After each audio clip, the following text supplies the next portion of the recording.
This is a water meter. You can see they got a PEX line stubbed in there, kind of hard to tell. That one has a electronic reading device on it. See, they ran a 1-inch PEX line, just kind of flexed it up in towards the house. Got to be at least 18 inches deep. Bring it over here with a tracing wire. You can see that. You can find it later. Bring an 1.25 inches up. Looks like they have a pressure regulating valve. A separate hard line that goes into the house. Stub out for the sprinkler. Main shutoff valve. I'd prefer that down here. Got union fittings on that. And a hose bib. 1.25 inches goes inside the house. Let's move inside. And it looks like they split that 1.25 inches to a 1-inch and a 3/4 inch feed. I probably didn't want to run the 3/4 or the 1.25 inches up and through that plate. It's really hard to bend. They managed to get this bent. See how they have it strapped to each stud on each side? Here's that stub in, the second one. Not sure where it goes. They put a black cap on there. That better come off because it's totally illegal. What they're probably going to do is have a softener loop of some kind in here. Oh no. It goes to the fire suppression system. There's the stub up. That's going to stub into here, and this is going to hook to the fire suppression system or fire sprinkler system. It's also a PVC type material, somewhat fireproof. That continues on.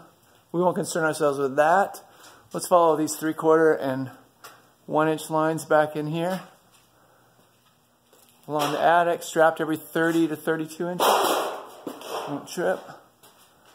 I don't know if you can see those. They're still right there. The white one's running next to that white board. So far we haven't picked up any fixtures yet. Looks like they're going to run it in here.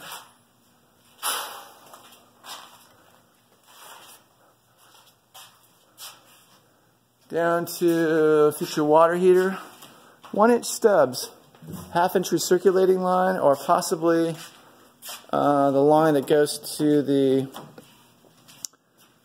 tub, which has to have a temperature regulator on it. This is a softener loop. That's what this is right here. I don't know why it has that. You're going to have soft water running off of it. Because here's the water heater. You can see it.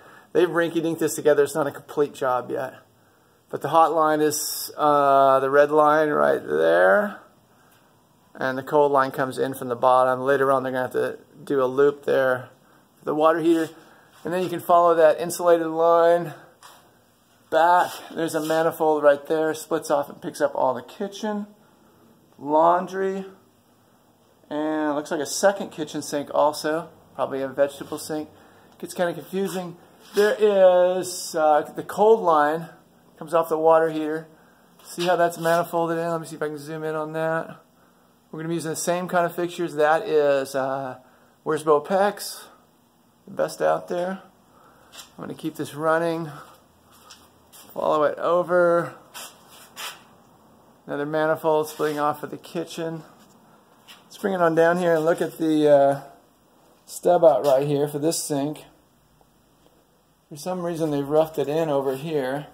And you can see this is a reason for for being really careful where you put them. They almost put that in the channel of this wall. Not good. The vent goes up, like we've learned. The dirty arm comes across over here. They had to go through that 2x6 channel. They probably weren't real happy with that.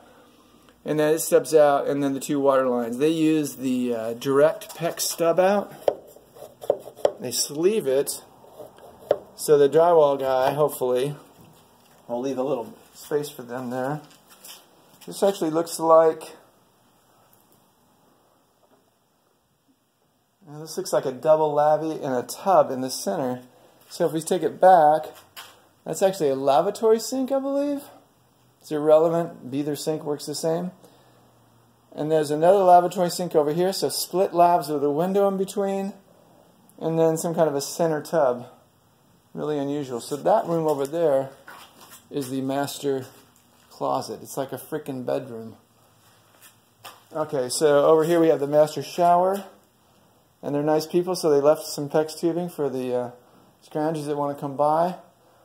And this is obviously a relatively custom house because, bam, they got 3 shower valves all coming down in there. Each has a hot line coming in the left and a cold line going into the right. Let's just look at this one, for example. It's a Moen valve. We've worked on those, pulling the cartridge out of them. And they use, oh, I see, they have one that's going to control this shower head here that comes off.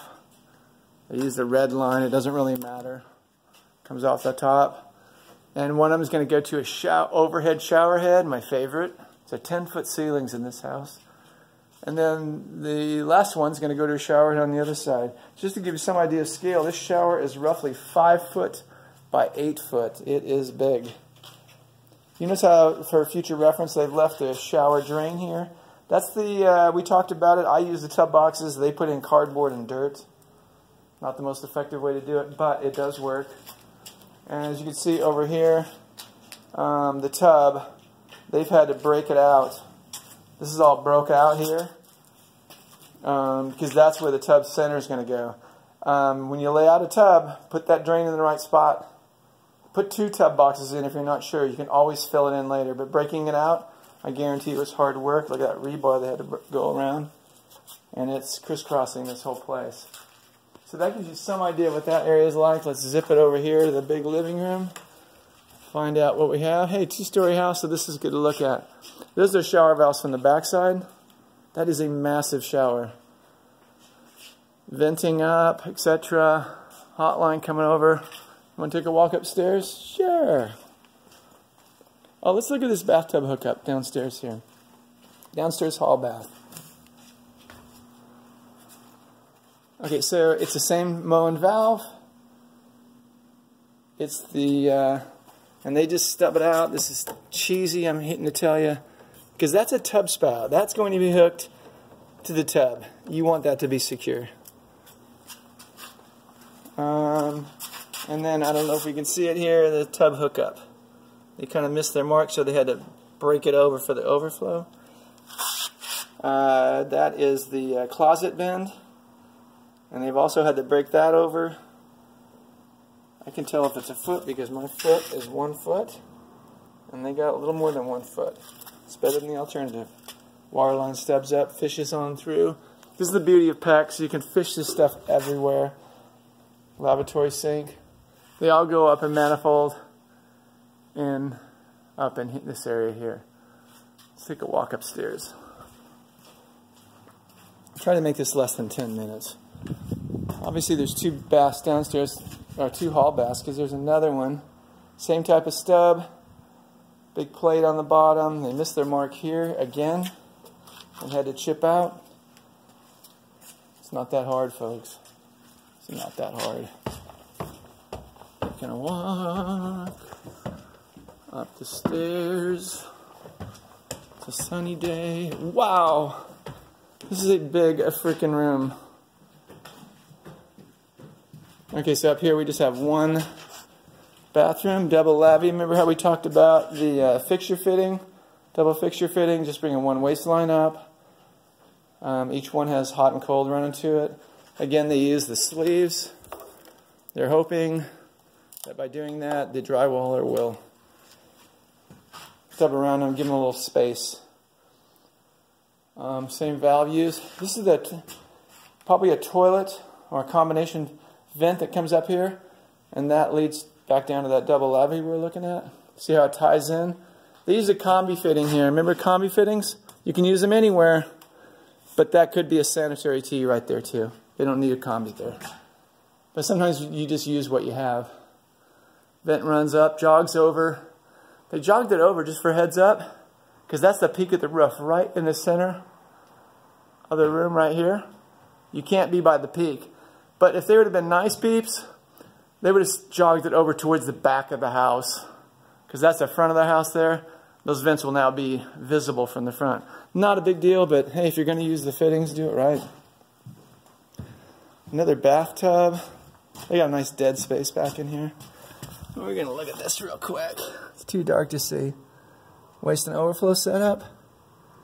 And they have it fire blocked, or some kind of a draft block in there, because that's just a cutout piece of wood along with the tub drain. And the hot and cold for the shower. And again, they stub it up in PEX and use 2 adapters. This doesn't get a lot of thing. They may want to strap that, but it's not the end of the world. You know how much pressure that has. Toilet. Got their 12 inches. It's easy to get because they get to cut the wood and lead to it. And they use these type of adapters. I have some of those at home. I'll bring some to work. To bend the PEX tubing. And the good thing about that is it eliminates one more fitting. Every fitting that you can eliminate is eliminating a problem. Just as another heads up, that fire suppression system we looked at down below, there's the heads to them. Hopefully I'm not making you dizzy. And they work just like a water system. Has to be a certain size for a certain amount of heads. So this house, if there's ever a fire, the area of the fire that'll come misting out of there, it slows the fire down. It's not really intended to put it out. You might get lucky, it might have it put out. But they are everywhere. All over every room. You can see a series of them right here. This is the big great room upstairs. Another head. It looks like they're every 12 feet or so. Another one there. Another one there. So that's our tour of a basic PEX house. A lot of manifolding. And this is Gary signing off.